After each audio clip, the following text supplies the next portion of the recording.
I'm Commander Shepard, and this is my favorite Lorecast on the Citadel.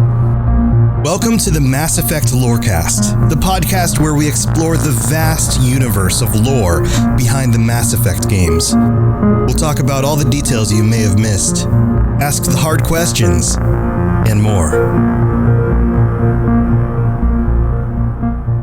Spectres, welcome back to the Mass Effect Lorecast. This is your host, Tom, or Robots, and I'm here with my good buddy, Sam. And Sam, I am excited about today's episode because we're talking about the technology of weapons, and this sounds freaking awesome. Yes. How you doing, man? Bang, bang. Bang, bang.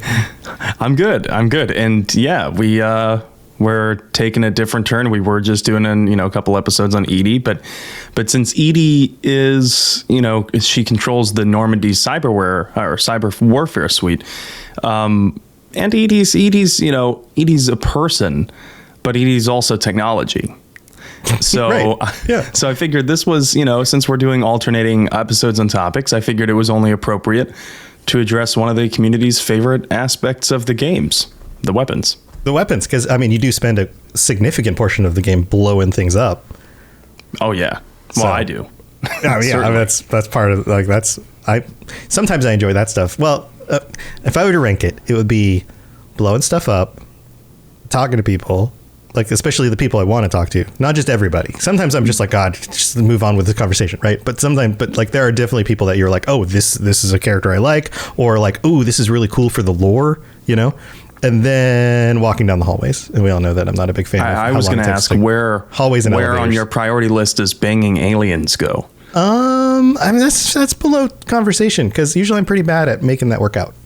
Because I don't look at the spoilery walkthroughs that are like, if you really want to get in good with so and so, you need to say these things and not do these things, and like that crap. Like, I generally just kind of like, this is where my Shepard is right now. Oh, we're not compatible. That same thing happened with me and Tally on my last Broshep playthrough. Basically, Tally's loyalty mission, she asks you to lie for her, essentially. Mm-hmm. Yeah, we talked about this. Yeah. And I was like, no, I'm not going to do that. Right, and then all of a sudden you're like, oh, well, that part of the whole game is just cut off for me. It's not gonna happen. All of a sudden she cancels on dinner. It's this whole big thing. Yeah. But then the hallways and then the elevators are at the bottom. Yes, Mass Effect elevator ride. Yeah. So anyway, let's get into the things people actually want to talk about, or at least hear about on this episode. The small arms and weapons and stuff. Where do we start? So they definitely don't use black powder. However, a Mass Effect musket would be something of a meme, and I'd love to see it. Yeah, right. Special message to all you modders out there. And I'm glad that we're going to talk about the weapons, because more specifically, we're talking about the technology that drives them, the technology that makes Mass Effect weapons different than those in our own world. Right. Okay. So kick us off. How much more advanced is the average gun in Mass Effect? From what I've seen, nearly every basic projectile weapon, with a few notable exceptions, uses mass accelerator technology. And to understand why the weapons are advanced, we should get into what that even means. Mass Effect accelerator technology relies on some of the basic scientific, I'm going to put scientific in quotes here, scientific principle that most advancements in the Mass Effect universe have, which is using an electrical current passing through element 0 to generate a Mass Effect field. And that is a field around an object or person that reduces or increases the amount of mass inside that field. So this is the principle behind how ships are able to travel at faster than light speeds. It's also what powers Trainer's toothbrush. So the applications of this principle are like far and wide. And in this case of guns, they're using the fields to alter the mass of their bullets, and I put bullets in quotes, to travel at incredibly high speeds with the same force of propulsion. The result is that guns can now fire at such high speeds that were never possible before. So these are kind of like rail guns, but rail guns in the future. So like a railgun is projected through magnetic technology. So basically you put a gigantic magnetic force on something and then launch it out, and it it flies faster than it would if you were to put combustion behind it, an explosion, right? Yes. This is like reducing the mass of the projectile to a point where when you do accelerate it, it accelerates at extremely fast velocities because it doesn't have any mass. Like there's no drag on it. There's no, the more mass something has, the more energy it takes to move it to increase its speed. But if something has very low mass, you can increase the speed exponentially.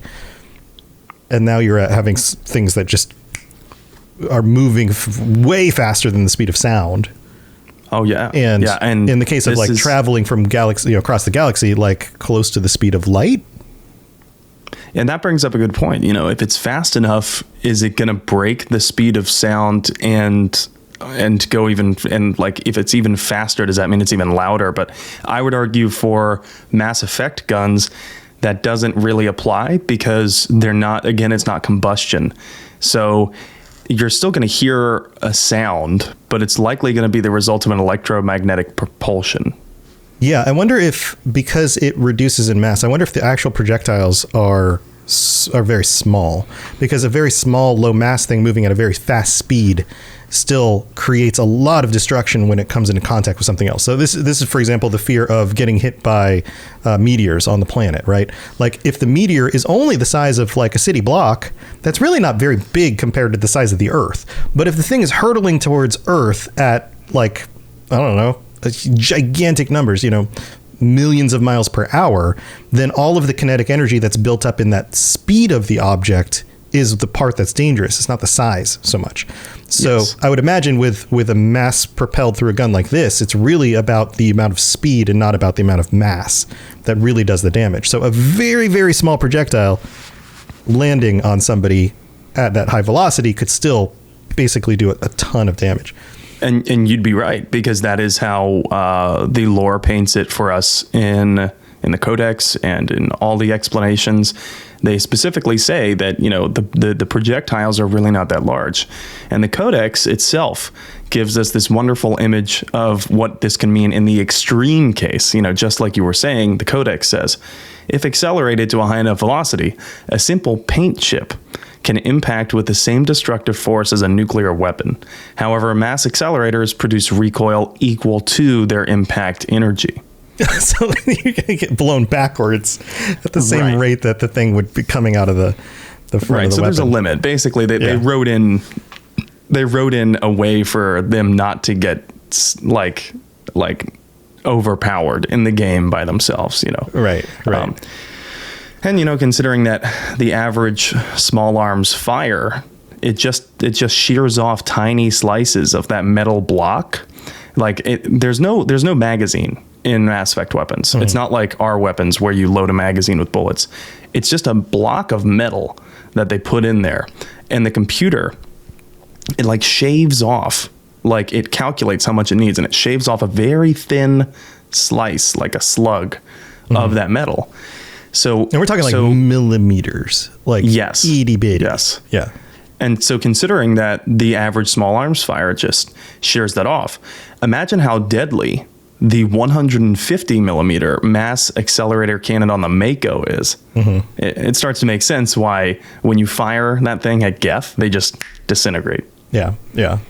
Man, that's crazy. But again, this doesn't mean that the physical equation can be wildly unbalanced, right? You can tell the writers really thought this through because they note in the Codex that weapon recoil is basically still the huge X factor. To fire something at speeds fast enough to create a nuclear explosion, you would need a lot of force, even with mass reducing fields. And my personal guess is that there's just not enough EZO in a weapon to do that. Like the rifle can only be so big. It can only hold so much EZO to produce the, mass reduction field needed to, like, if you don't have the propulsion, if you don't have the, not in this case combustion, but electromagnetic propulsion, if that's not high enough to fire, let's say, a baseball at speeds necessary for a nuclear explosion, then you would need to reduce the mass of that baseball enough. Right. Exponentially more. And you can't do that with these weapons because, as I imagine, there's just simply not enough ESO, not enough electric current running through them to reduce the mass enough. So there is a limit. Right. Whereas like on a spaceship, you could have a gigantic amount of ESO and a lot of current from the generator on the spaceship. And so therefore you could take something that was the size of a baseball and reduce it to a very, very small mass and then shoot it out at a very fast speed and create a gigantic explosion. Oh, yeah. And but most small arms in Mass Effect, they do use that electromagnetic attraction and repulsion to physically propel the projectiles. Mm-hmm. And so you may be wondering at this point what exactly they fire. Well, like I said, it's not bullets. Here's what the Codex tells us. Quote, "The ammo magazine is a simple block of metal. The gun's internal computer calculates the mass needed to reach the target based on the distance, gravity, and atmospheric pressure, and then shears off an appropriately sized slug from the block. A single block can supply thousands of rounds, making ammunition a non-issue during any engagement." So it's adjusting the size of the projectile for every single shot. Yeah. That's how intelligent it is. That's crazy. That's so like further away shots are probably smaller projectiles because they need to travel further, so they need less drag on them and yada, yada, yada. Whereas a closer shot might require a larger piece because it doesn't need to accelerate as much. I was just thinking, what if it was a farther away shot? Would it need a larger slug because of the inertia? Maybe. Yeah, like I guess that's where the computer comes in. Is it right? Like it balances that out. Like on this planet, there's this much air drag on the projectile. There's this much inertia. There's this much gravity. So there's going to be a certain amount of drop of the projectile over time, right? So and it's different worlds too. Right. Yeah. So on this planet, it's going to work like this. On the moon, it's going to work like this. Yeah, that's cool. It makes sense though, because then the computer's doing the heavy lifting. You, as the person shooting the gun, simply need to line the thing up in your sights and pull the trigger. Right. It's figuring out, what it needs to do in order to get there. Gun go burr. Right. That's it. You just gotta aim and pull the trigger, and the computer's going to make sure that the projectile can get to your destination and do the most amount of damage at the same time. Exactly. But, unlike conventional bullets, those slugs are not meant to just pierce an object. They're designed to flatten or shatter on impact for maximum damage. And this reminds me a lot of hollow point rounds or other custom rounds in weapons that are, to my knowledge, banned by the Geneva Conventions. Yeah, but some places you can still get them. So this means that like every gun has a computer inside it, right?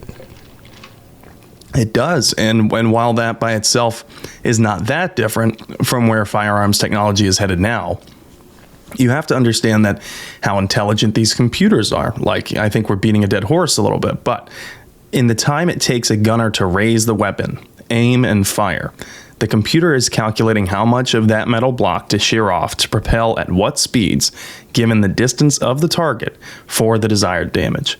And on top of that, the lore tells us that it also compensates for gravity and atmospheric pressure on different worlds. Mm-hmm. So it's making all of these observations and calculations and all of these things literally in the time it takes to fire the weapon. So I wonder, are the guns equipped with devices that can detect the environment around them, or are they getting remote information from, say, the ship's computer or something like that before your crew even makes it to the ground?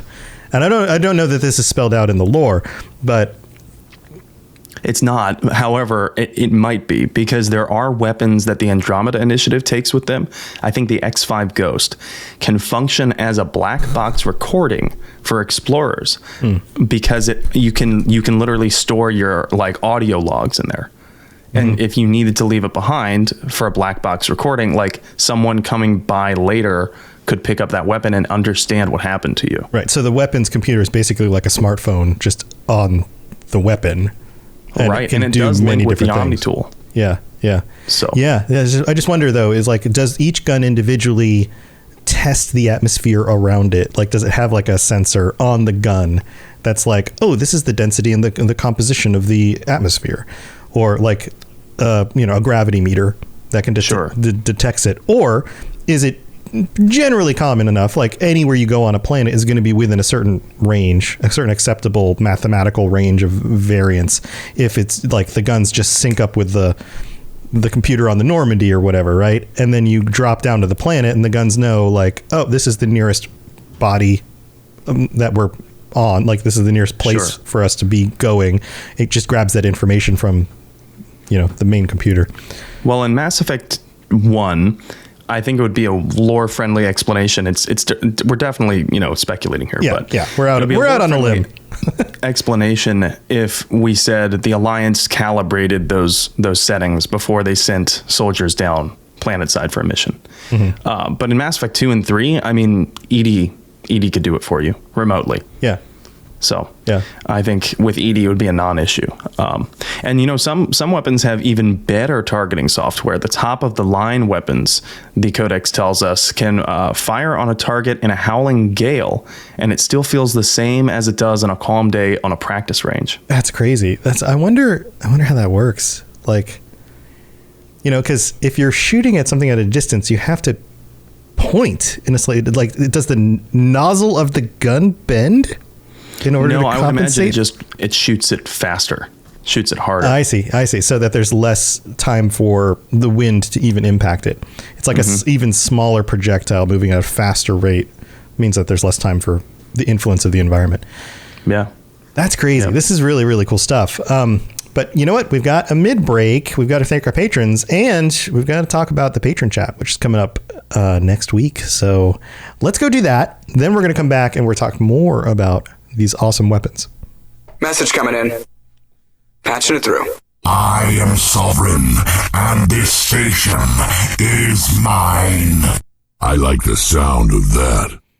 All right, here we are, patrons. This is your time to shine. We get to thank our newest patrons, who include. I'm gonna mess up. The words are hard. Words are hard. All right. All right, here we go. I'm just going to take a swing at this one. Thaliaris, I think. Thank you for signing up and joining us, Thaliaris, and Commander Frosty. And we have one of our patrons, Jillian B., who upgraded this last month. So thank you to all three of you guys. Welcome to the Patreon, new patrons. And thank you to all 63 of our current patrons. We're getting closer and closer, Sam, to that magical 69 number. Yeah, I don't know. Are we going to get to 69 before my birthday? That seems like a personal question. In my personal life, the forecast says shaking a magic 8-ball. No. Unlikely. Oh. But thank you to all of our 63 of our patrons, including our Shepherd tier patrons who get shoutouts every week. This includes Kolkashins, Cloudy Atlas, Kira, Lieutenant Tocino, Pipe Man, and Big Bills 63. Thank you to everybody who supports the show. Also, if you are a tier 4 or higher member, or if you would like to sign up in the next week, you can join us next week for our end of the month patron chat. We need to decide on a topic. I don't think we've decided on one yet, but you're also welcome to offer up topic ideas too. So all of that happens on the Discord. You've got a week. The patron chat will be next Monday, which is today's the 18th as we record it. That's the 25th at 10:30 Eastern, 7:30 Pacific. So if you'd like to join us, that's how you can do it. And if you're interested in just checking out all the different tiers and all the stuff that you can get, patreon.com/Mass Effect Lorecast is the place to do it. Also, we don't have any new reviews this week, but if you'd like to leave us a review and a rating, we'd love it. Apple Podcasts, you can do that. We'll read it out on a future episode. Spotify is a great place to drop a rating as well. All of that stuff helps. And last thing I'm going to shout out before we get back from the middle of the show, our YouTube channel, the Mass Effect Lorecast YouTube channel, is getting closer and closer to that 1,000 subs. I think we're about to eclipse 700. So if you'd like to drop us a follow on there, or a sub, I think it's called subs, right? It's YouTube, so they're called subscribers. Then that would be super helpful. We'd really appreciate it. Plus, you get to see our beautiful faces. So go check that out. All right. That's it for the mid-break this week. Let's get on with the rest of the show. Spit it out, or are you trying to build suspense? You're so dense, sir. Obviously, I do not know as much about human relationships as I thought. Okay, so we're talking about weapons, we're talking about small arms, we're talking about shooting things, we're talking about the projectiles being these little pieces of metal that are kind of chipped off a block, right? So if that's the case, how do special ammo types work? And, I was curious about this too. So I tried to get a definitive answer in the lore, and here's what I found. Quote, the development of practical manufacturing omni-tools allows modern militaries a great deal of flexibility in equipment loadouts. So right away, we're basically told, long story short, because omni-tool. Okay. And so I was like, I read that at first, and I wasn't necessarily satisfied. It felt like a little bit of a cop out. But then I kept reading in the secondary codex entries section, and it says, quote, an upgrade kit typically consists of less than a dozen unique parts and an optical storage disk. When loaded into an Omni tool, the OSD provides all technical specifications required to manufacture the tool and additional parts necessary to install the upgrade onto another piece of equipment. Assembly is typically modular, and an installation can be completed in less than a minute. So it doesn't necessarily say, special ammo types are used this way. But if we consider them equipment, which I'm pretty sure that they are considered equipment, it makes sense to me. So it's like the Omni tool is giving us a piece that is added to the gun that then here's my question about this. Is it an addition to the gun that alters the nature of the ammo block, or is it a different type of ammo that's created by the Omni tool that's taking the place of the currently existing ammo block? Now, I'm speculating here, but my guess would be it doesn't have to do with the ammo block at all. Because if you listen to that, when loaded into an Omni tool, the storage disk provides the technical specifications required to manufacture the tool. So what I'm thinking is, you get that OSD, you put it in your Omni tool, it syncs with your weapon, and then one of two things could happen. Maybe the weapon is already able to alter the ammo type, and that when you put the OSD in, it just unlocks the capability for the weapon to do it. It's like turning it on. It's like a software. Right. But the other part that I thought maybe was plausible was, what if it's not altering the ammo block at all? What if it's altering the mass effect field? So that the nature of the mass effect field causes a different effect? Right. Maybe you could alter the mass effect field generating capabilities so that anything inside the field is maybe hyper frozen, cold down. That's how you get your cryo ammo. Right. I don't know. Right. Maybe through different, reducing or increasing of mass and other physical qualities that it could heat it up inside. Yeah, it takes more drag through the atmosphere, so therefore it's not actually heating it in the gun, it's heating it on the way to the target. Right, exactly. Yeah. And so at least this is what I saw for small arms. And if we take a step back, I think this is a pretty fourth wall breaking explanation, because if you think about it, that is exactly how the game devs program your weapon to say switch to Inferno ammo. They literally wrote a line of code Right. that gets triggered when the player turns it on. And so if we're right in inferring this entry from the codex, that is how Shepard turns on the code from their Omni tool, and then all of a sudden now they have this new kind of ammo, we are telling the game to tell Shepard to turn it on. Right. So it feels a little bit like, the guy sitting at his PC playing a game, and then you look at the screen of the PC and it's the guy playing the game. Right. Yeah, it's all just mirroring everything else. Yeah. Right. And it's also, I think the same would go for tech armor, because your Omni tool can manufacture these things, right? It just needs the right resources. It needs plastics, ceramics, or the technical specifications that are dictated by the optical storage disk, So right. Interestingly, a secondary codex entry also tells us that soldiers should be able to fabricate upgrade kits from virtually nothing. Here's what it says. Since Omni tools are designed to use common battlefield materials, salvage materials, such as plastics, ceramics, and light materials, rendered into semi-molten Omni gel for quick use, It is quite possible for a trained soldier carrying upgrade kits to customize gear on the battlefield to fit the current tactical situation.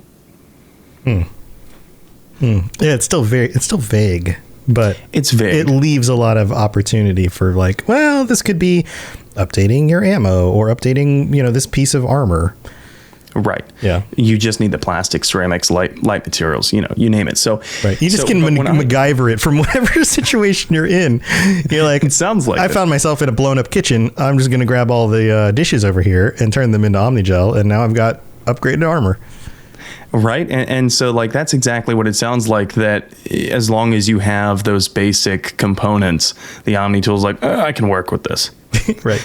let me just MacGyver something real quick. Yeah. So, but that being said, can you remember any Mass Effect game where you just looked for resources and then could create the upgrades themselves, and as opposed to finding the upgrade items? Yeah. No. I mean, there's No. Omnigel, but it doesn't exactly do that.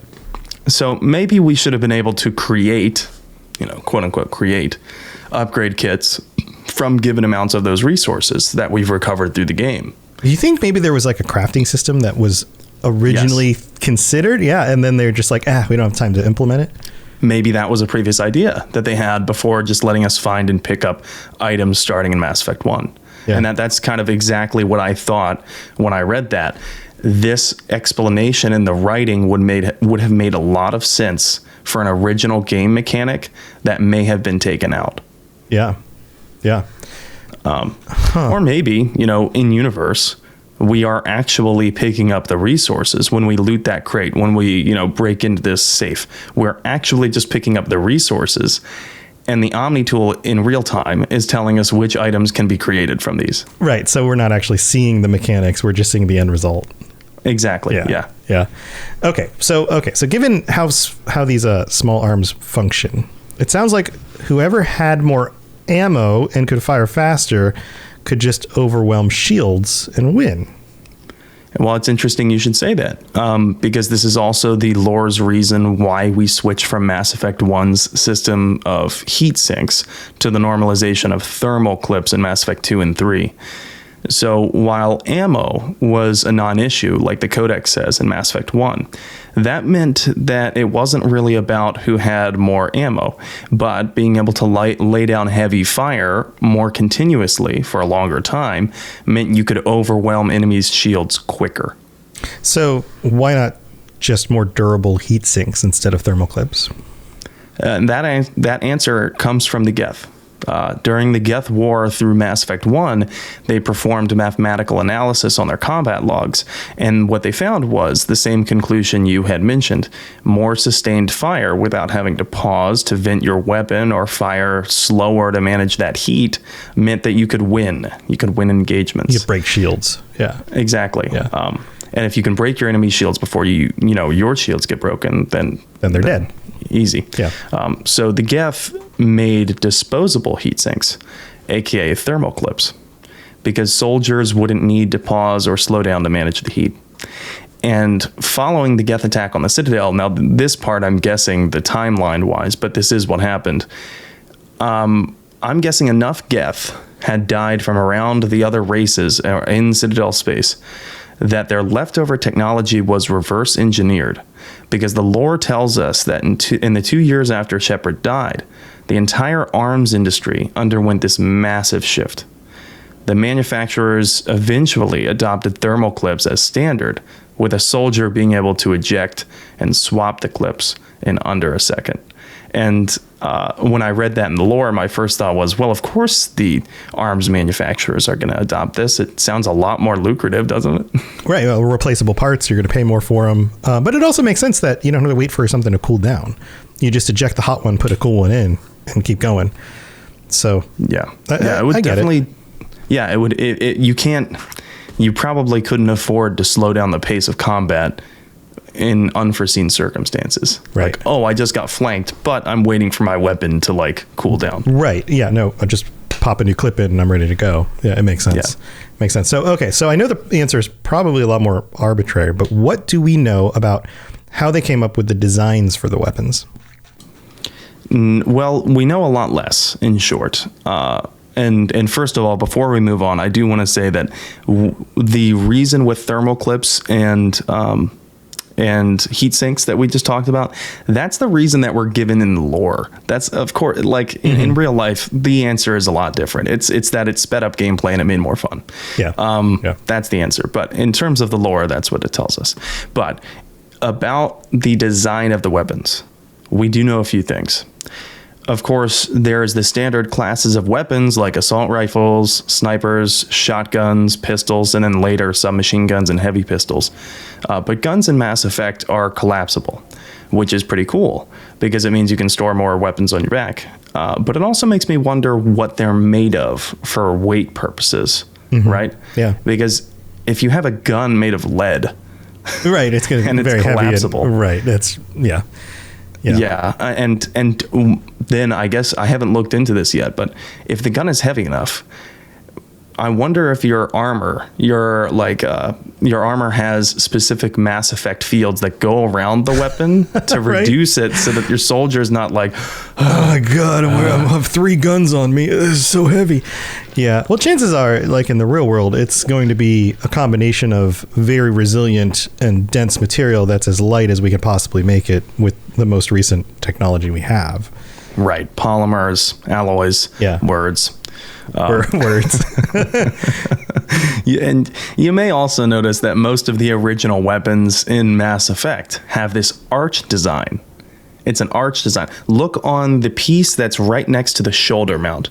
And I noticed this because I have this book, The Art of Mass Effect. And there are all these different concept art and all this stuff. And I noticed a similar trend because it pointed it out. The art team did in their book that all of these weapons have a very similar arch design. Like it's just like a shallow arch. Kind of a concave shape to it. And where else do we see this? Well, we see this in the Mass Effect logo itself. Convex? Did I mess that up? Oh, you're right. Yeah. The crest of the planet. Yeah, that's what it's supposed to be. And so it's also present in so many other ships and architecture and more in the games that when I noticed it in the weapons, I was like, I've been playing this game for 15 years. How have I not noticed this before?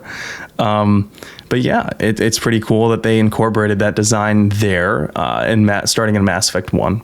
And then from the beginning, the art team decided they decided to give most weapons 2 barrels. Not for functionality, but just for a futuristic, this is different aesthetic touch. Really? That's why? Yep. Yeah, so most weapons don't use their 2 barrels, but if you look, most weapons do have 2 barrels. And this design choice continued into Mass Effect 2, despite that the art team says that they made a concerted effort to make their weapons in Mass Effect 2 look less futuristic. They didn't want them to look as futuristic in Mass Effect 2. Why? They wanted to broaden the appeal.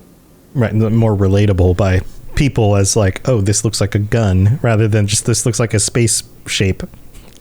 Right. And they wanted, and I think that confirms what a lot of hardcore Mass Effect fans already thought.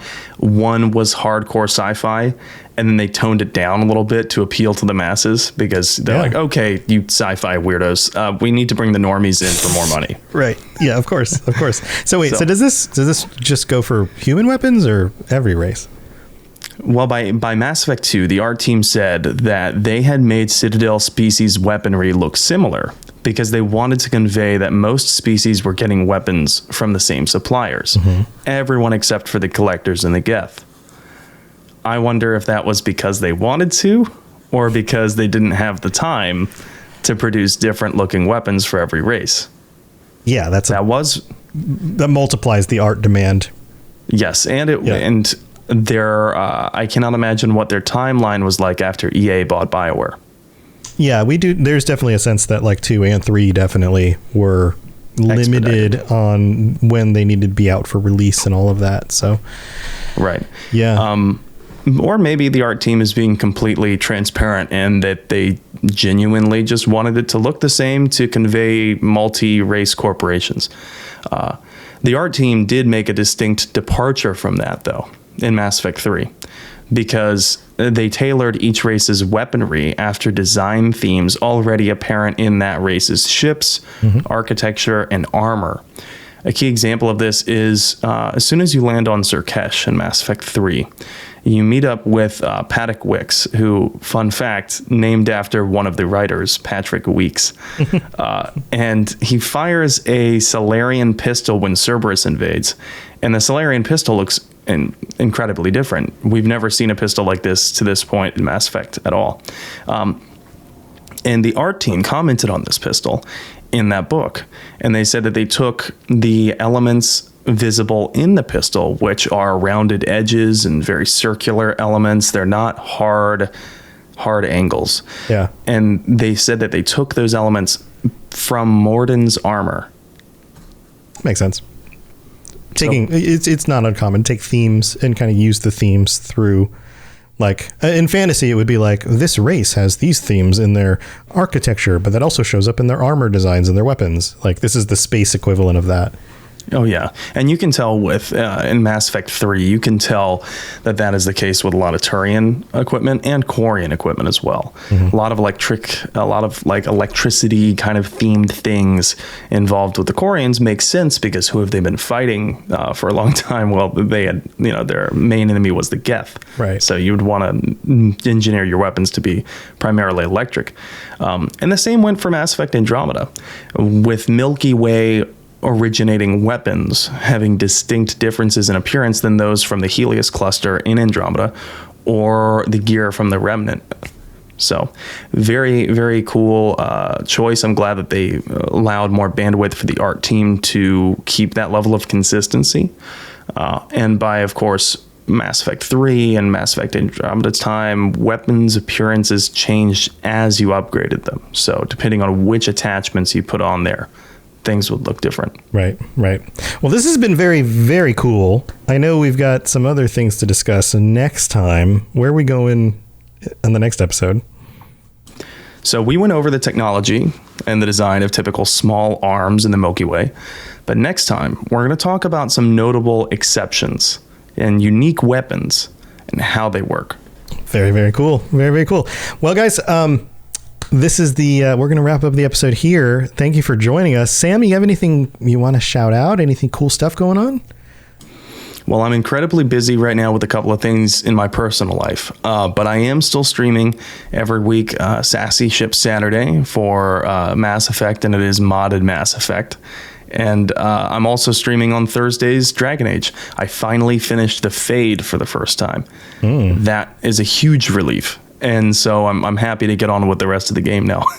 But those are Thedas Thursdays. And I'm streaming occasionally on Mondays before we air this show live on Twitch, but it kind of just depends on how much time I have after I'm done with the notes and do I need time to eat dinner and yada, yada, yada. Sure. But anyway, you can get all those streams at Twitch. You can follow me at N7 The Legend. Awesome. Yeah, I've been streaming more lately too. I've been playing lots of different things. I've been trying out different mods, like the Skyrim Together co-op mod, and you and I played Elden Ring co-op the other night. We're going to do more of that whenever you get a little bit more free time. And if you want to join me for any of my live streams, then come join over on the Robots Radio channels. There's Robots Radio YouTube, there's Twitch, there's Facebook. I restream to all those locations. So you just pick the one you like the best, and you can watch over there. So that's what I got going on. We are going to head out, but if you're here for the live stream, don't go anywhere because we're going to move right into another episode, double recording Mondays. So stay here for that. And until next time, stay safe out there, everybody. We'll see you later.